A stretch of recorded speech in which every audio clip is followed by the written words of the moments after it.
Hey, what's up, guys? Jag from Jaggy Sports.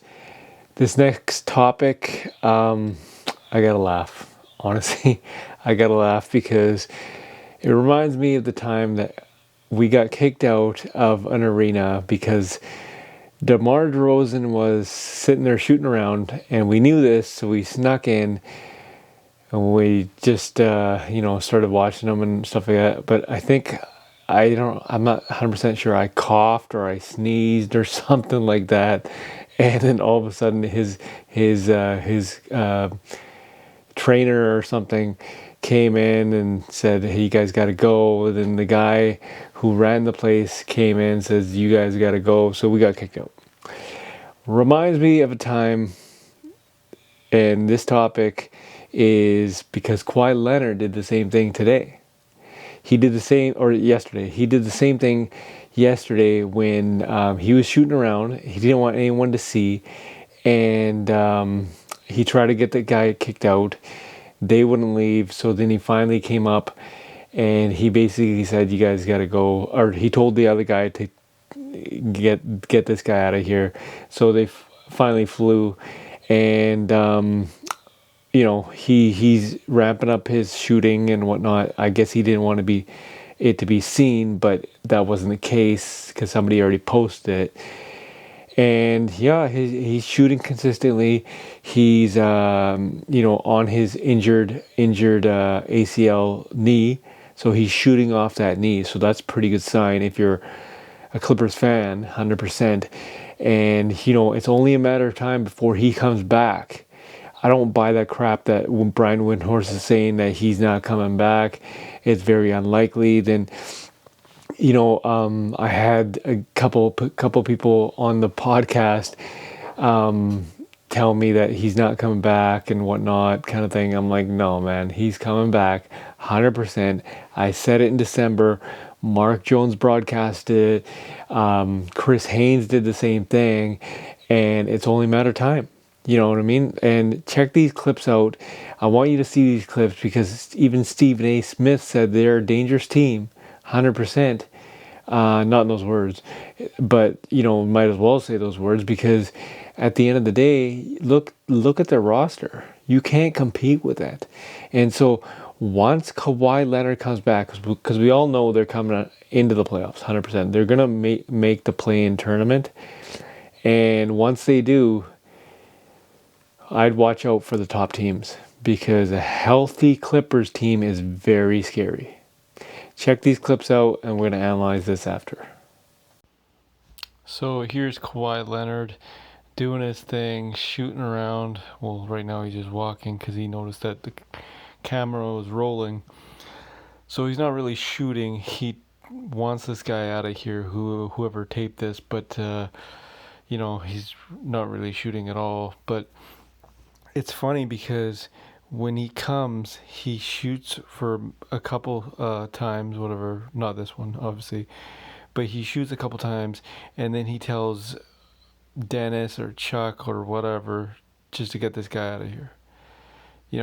Rightfully so, like he wants his quiet time and practice his shot, but at the end of the day, like, as you could tell, he's moving pretty good off his ACL tear, which was 9 months ago, back in June 2021. So for him to do this, his legs are strong, he's a strong guy, and he's coming for that. He's coming for that chip. Guaranteed he's going to come back. First round of the playoffs, guys. First round of the playoffs, Kawhi Leonard will be back. This is when they kicked him out. The montage. Stephen A., any chance they stun the world and still make a run to next week? Hell no. I really can't argue. I don't think anybody can. Which brings us to tonight's three-point performance, which is brought to you by Mountain Dew. And it brings us to the Clippers.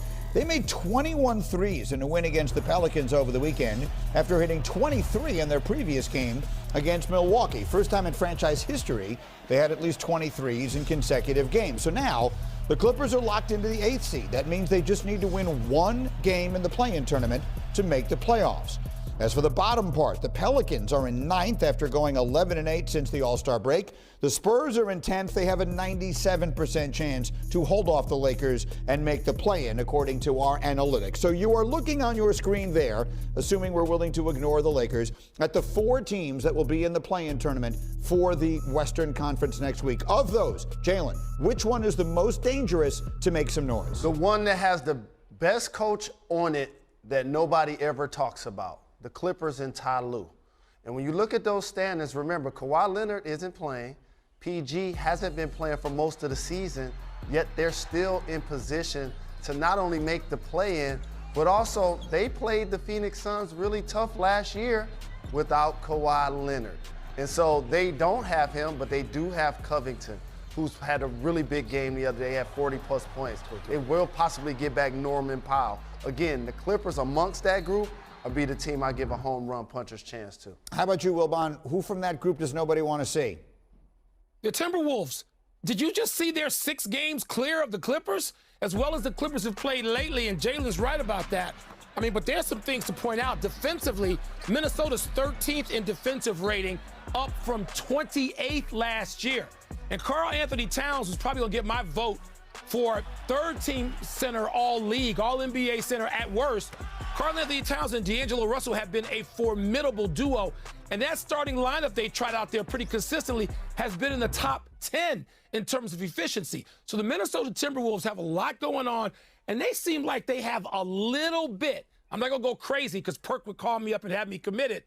They have a little bit of Memphis Grizzlies in them, a young, energetic team that ain't scared, right? That would be one hell of a first game. Clippers and Minnesota Timberwolves in Minneapolis. I'd like to see that.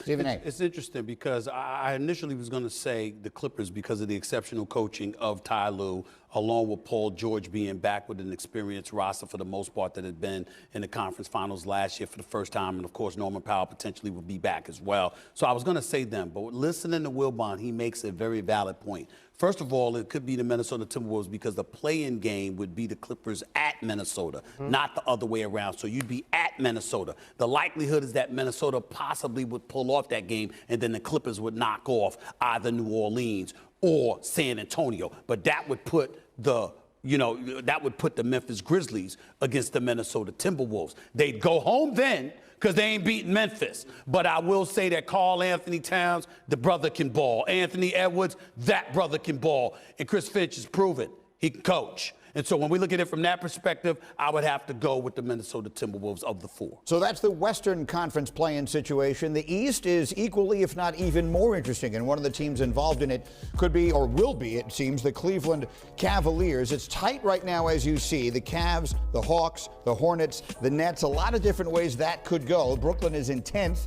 They do have the 3rd easiest remaining schedule in the NBA, starting tonight at home against the Rockets. And the Cavaliers are in action as we speak. Jalen, let's take a look at what the Cavs are doing tonight. They're taking on Orlando. Darius Garland, what a terrific season he's had. A breakout season, Greeny, a first-time All-Star. Not only hits it from 3, but he's a catch-and-shoot player, and he gets many assists on a nightly basis as he gets the hockey assist right there. Yeah, ball movement. He was supposed to be a Knick.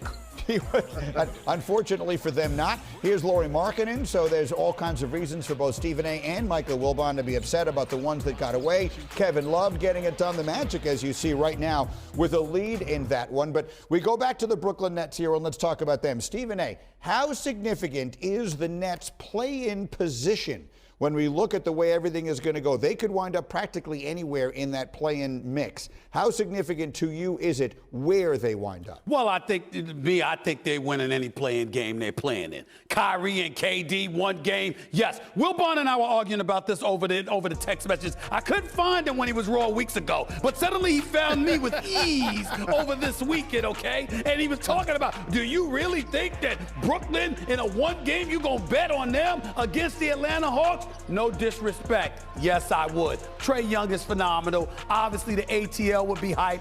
But again, I'm going to repeat myself. I'm going to be redundant as I possibly can be. J. Rose, Kevin Durant. Kevin Durant and a two-time champion, Kyrie Irving, a champion. I'm sorry. I'm not going against them in one game. I'm just not doing it. I'm not doing it. I agree with you as it relates to the play-in. But once they get in, first round exit, Stephen A. They're not going to be able to advance without Ben Simmons. But wouldn't you agree, Jalen and Wilbon, that the teams at the top would just as soon not see them? You don't want to spend an entire regular season earning the number one seed and then get those two guys coming into your building. So what you sounding so definitive for then? But because I know that the Miami Heat or the Bucks will eliminate the Nets. And let me tell you why. The interior. You said a lot of things about the Nets. You never said anything about that interior defense. Because it don't matter to me. Okay, Zach. So when Joel Embiid or Bam or Giannis come to town, they're going to be so very dominant against this team. And by the way, Giannis has played against KD the last 5 games and has won each of them. Yeah, but the question was about being fearful. Listen, we ain't nobody going to sit up there and bet on the Nets against Miami or Milwaukee. What we saying is there's a lot to be nervous about. Oh, yeah. Because them brothers can take you out. They can. You and Wilp on a sitting there acting like, oh, my Lord, what blasphemy it is to even think about them taking somebody It's else. blasphemy They to can think do it. about the Amongst Nets those taking 4 out teams. anybody in the first round. It's blasphemy. what? Now, they're not taking out anybody in the first round, but let's get back to the question at hand. He said blasphemy. The play-in. And Stephen A., that's what you and I were going back and forth. And I said to you, because look, I'm not going to sit here and say I'm certain. I would bet on, if I had to bet, and I don't bet, I would bet on Brooklyn winning the play-in. Of course I would. Agreed. But Stephen A., here's what I said. You know I said this to you, and it gave you a pause for about a minute before you texted me back. Do you think it's certain that the Atlanta Hawks playing at home with Ice Trae can't take out a defensively porous, challenge, 20th ranked defensive Brooklyn Nets team? I'm not going there. You can be that certain if you want.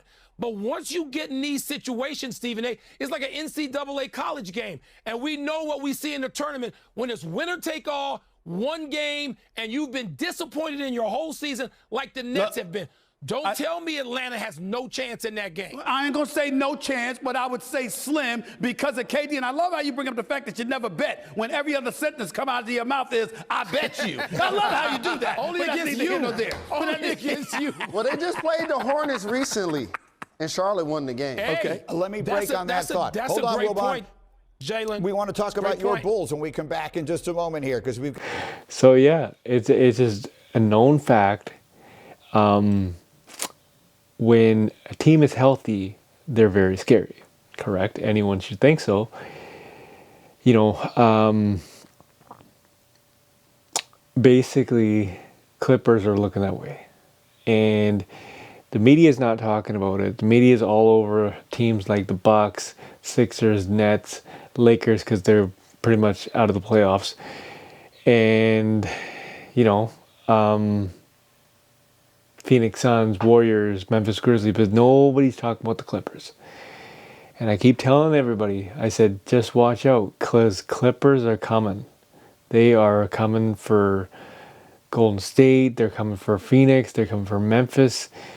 You know, Stephen A. Smith basically said it this way. He goes, they played Minnesota in the first game of the play-in tournament. He thinks that Minnesota's going to win, because it's in Minnesota. And he's basically saying they're going to win. But then Clippers, because they're a higher seed, get to face New Orleans, the winner of New Orleans and Spurs. And he thinks that Clippers would win that matchup, which I think they would, 100%. Right? So once they win that matchup, then they make it to the 8th seed. And they face Phoenix Suns. And so you're thinking, obviously, Phoenix Suns are going to beat the Clippers. But Kawhi Leonard is just around the corner. So it's just a matter of time, 100%. Clippers are a very scary team. Just watch out. You know, it is what it is. Media is going to do their thing, but I'm going to keep it real, 100%. Clippers are a very scary team and a very dangerous team to watch out for. This is Jag from Jaggy Sports.